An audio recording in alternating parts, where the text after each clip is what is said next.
Това е следващия ни панел. Представям ви Светослава Георгиева, председател на борда на директорите на фонда EIC, и Виктор Ботев, съосновател на Iris AI. Заповядайте. И къде сте? Ето ви. Да виждам от прожекторите. Здравейте, Светослава. Здравейте. Много хубаво име, Светослава. Да, съгласна съм. Да. Едно от най-хубавите. Радвам се. Здрасти, приятно ви е. Заповядайте. Благодаря.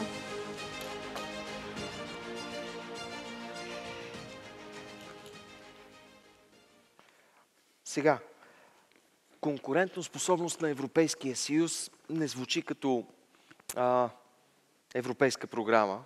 Има, нали? Едно от големите пера, но звучи като проблем, за съжаление. Особено от 30 декември 2022 година. Как стана така, че Европа толкова много изостана след Съединените щати и Китай по отношение на технологиите в момента? Ами да, това се превръща в един ключов проблем. Не само за реалния ни живот и бизнеса. Аз се радвам, че той става и политическа тема. В това отношение доклада Драги и редица други доклади, които бяха изнесени, дори са малко закъснели, но говорят за неща, които са common sense. Тоест, те са неща, които са много логични и трябва да се случат възможно най-бързо в Европа. Не искам да използвам думата изоставане, но за съжаление не мога да намеря в момента друга дума. Разликите, окей, да пробваме, са на няколко нива. И именно тук програми като Европейския иновационен съвет или EIC адресират основните проблеми и това е техния резон детра, за това са създадени. Действате ли бързо по тези програми? Извинявай, тази луда надпревара забързва ли процеса, по който тези програми работят? По-малко бюрокрация, по-бързи решения, повече експертност в подхода, не толкова бюрокрация. Точно. И отговор на въпроса какъв е проекта, а не как е написан проекта. Дали е написан на този специфичен брюкселски език? Ние също се състезаваме и с други програми, които съществуват в Щатите, например, DARPA. И Европейския иновационен съвет е създаден по модел на DARPA. Има още много работа. В началото програмата е имала така труден старт, да речем, като всяка една новост за администрацията. Но смея да твърдят, че това е един от най-смелите продукти и смелите програми на Европейската комисия, защото за първи път Европейската комисия дръзва да си говори и да подкрепя директно един контингент, който тя не много добре познава, и това са стартъпите.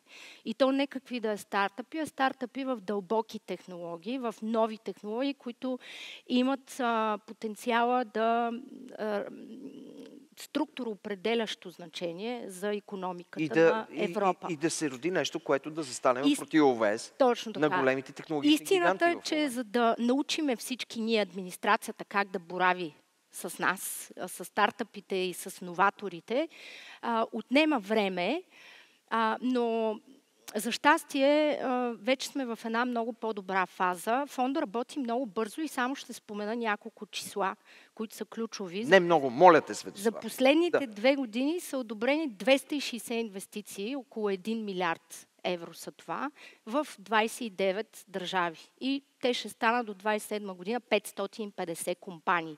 Тези от вас, които се занимават с инвестиране в компании, могат да си представят това за 2 години какво представлява.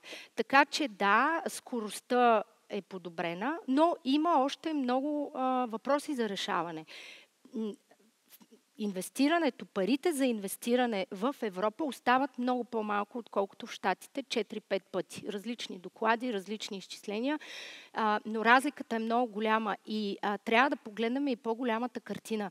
Разликата идва не само от това, че няма пари в VC фондове, които да инвестират в компании. Разликата идва от това, че голяма част от нашите пари в пенсионни и застрахователни фондове всъщност не се инвестират в технологии. И според мен това е голямото уравнение, което Европа трябва да реши и новата Европейска комисия трябва да реши. Да. Как тези пари да не ги изпращаме през различни асет менеджери през Атлантика в Щатите, защото те са там и подкрепят тяхната индустрия, как част от тях да задържим тук. Само 0,024% от активите на пенсионните фондове са инвестирани в VC фондове. Тези, които подкрепят компании. И това дава, благодаря ти, че описваш по този начин картината, защото това дава представа защо, например, Nvidia, компания като Nvidia е поредната преминала стойност трилион, а в Европа от 50 години няма предприятие ново, което да е достигнало границата 100 милиарда. Което също е доста крещящ факт. Викторе, ти накратко, само Iris AI, много накратко, представи си, че съм твоя дядо и те пита: Викторе, бе, какво направи, бе, моето момче? С какво се занимава твоята фирма? Така ми го обясни, моля. Моята фирма се занимава с това да намира правилната информация, за да я даде на правилните хора в правилния момент, така че те да открият нов продукт, нова молекула, ново химично съединение, с което да подобрят нашия живот. Било то в областта на как да транспортираме храната, така че тя да не се разваля, било то в замяна на петрокемикал пластмаси с биоразградими и било то в други по-високотехнологични. Дали знаеш, че, между другото, със сигурност знаеш, не се съмнявам, че всъщност това седи зад великите географски открития.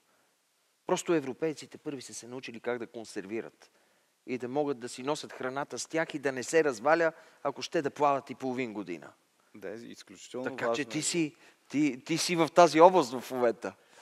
Интересното е, че когато се занимаваш с изкуствен интелект, всъщност си във всяка една област. И ние, понеже се занимаваме и с иновации, и с работа с академична научна литература и това да я предоставим в разбираем език на иноваторите от другата страна, просто се занимаваш с всичко. В смисъл, всякакви клиенти имаме, които разработват най-различни технологии в различни сектори.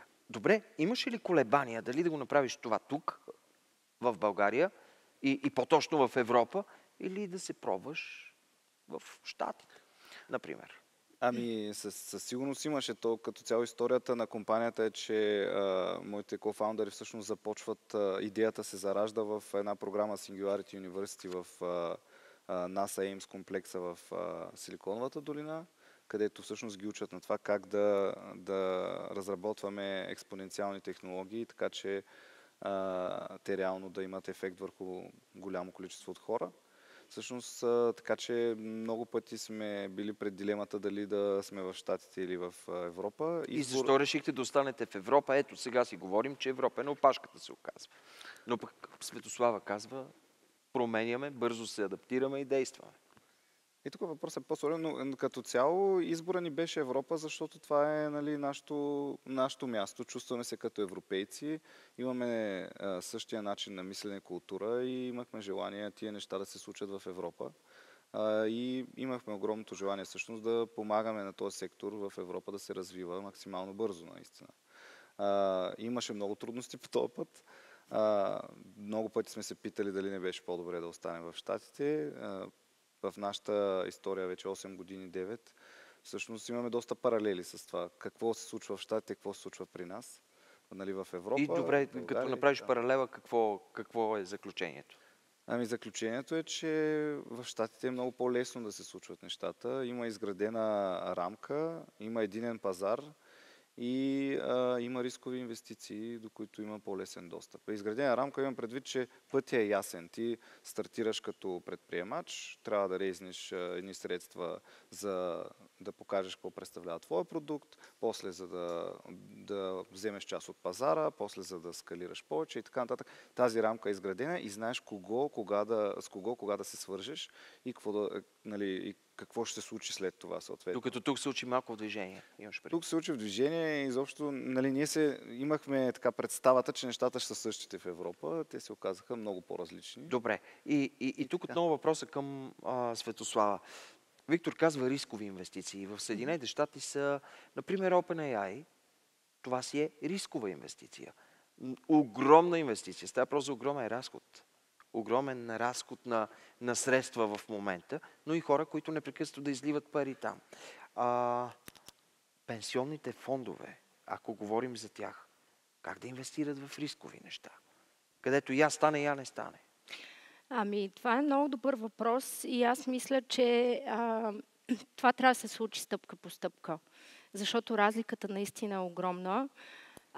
Една от първите стъпки, която институционално е направена, е именно Европейския инновационен съвет, защото това, което ние правим всъщност, ние подкрепяме тези рискови компании. Подкрепяме проекти, научни разработки, още от тяхното откриване и изучаване в университетска среда, през това те да бъдат транслирани в нещо, което работи и в бизнес среда, и в работещ бизнес модел, до финансирането на компании като Iris.ai, които са част от нашия портфел. Рисковите инвестиции в дълбоки технологии отнемат и много време, освен че отнемат и ужасно много пари. И един от проблемите, който имаме ние в Европа, тук все пак ще остана позитивна, добрата новина е, че все още Европа е най-хубавото място за живеене, на първо място. Безспорен факт. Все още има талантливи хора и все още се случва наука. Въпросът е и тук, където ние изоставаме, как да обърнем тази наука, AI, например, или разработки различни научни, в това да бъде нещо наистина конкретно работещо за бизнеса и за индустрията. Нещо, което една голяма компания, конгломерат в автомобилна индустрия или нещо, което може да вземе и наистина да повиши продуктивността си и това наистина да послужи за нещо. Ето тук ние се затрудняваме и това е ролята на Европейския инновационен съвет да дава пари, грубо казвам, 10 милиарда е бюджета, голяма част от тях са грантове, част от тях е и през фонда, за да могат тези компании да разработват конкретни продукти, базирани на технология и те да дават конкретни резултати за бизнеса. Когато това го имаме, а ние вече го имаме, това са 260 компании, някои от тях са всъщност едни от най-високо оценените в Европа в квантовите компютри, например. Ние имаме двама Нобелови лауреати физици и 10 компании, които са едни от най-напредничавите в момента в квантум в света. Така че когато започне Европа да произвежда тези конкретни примери, тогава можем да говорим за инвестиции, защото пенсионните фондове, разбира се, търсят като всеки инвеститор печалба и сигурност. За да им дадем тази сигурност, ние трябва да им дадем конкретни резултати. Именно върху това работим и много се надявам всички европейски политици, Европейската комисия да успеят да капитализират над собствения си успех. А всички ние се надяваме да дойде и момент, в който тези безспорно важни теми да заемат полагащото им се място в обществения живот и политическия живот в България. Тук е много важно да кажем, че тези институционални инвеститори до голяма степен зависят и от политиките на самите държави. Тоест това трябва да бъде, звучи клиширано, но нещо, което всички заедно трябва да бутаме като адженда. Не само на европейско ниво, ами и на местно ниво ние трябва да си напишем домашно. Може ли само се включа с нещо, което искам да кажа за дълбоките технологии, защото това е една от основните теми, когато става въпрос за изкуствен интелект и изобщо като разграничителен фактор между нас и Щатите и Китай. Дълбоките технологии изискват общо ето две неща. Едното беше рисковия капитал, ние вече го обсъдихме до някъде. Другото е много тясна връзка с научните среди. Значи, когато ти стартираш една компания и реално сте 5 човека, а трябва да развивате наука, която все още не е стигнала до момента, в който може да се продуктизира, трябва да можеш да работиш лесно с академичния свят, с университети, с ресърч институти и така нататък. Истината е, че в Европа това не е много лесно. Не е много лесно. Защото в Англия, в Щатите е по-лесно да намериш институт или университет, с който да работиш. Те имат рамка, по която заедно ще правите патенти, от които те ще взимат нещо. Имат възможност дори да влязат като инвеститори реално, да взимат дял от компанията. Това в Европа не може да се случи. Просто и тук вече се появяват едни такива граници, които правят живота на тези високотехнологични компании много по-трудни. И т.е. според мен, освен всичко това, което си говорихме, трябва да се помисли много дълбоко за развитието на академичната среда, за това хората, които всъщност са на ниво докторанти, професори и така нататък, как да участват. Пак опираме до образователните системи. Беше много приятно. Много ви благодаря. Беше много интересно и вярвам много полезно. Светослава Георгиева, Виктор Ботев, аплодисменти за тях. Викторе, благодаря. Светослава, успех!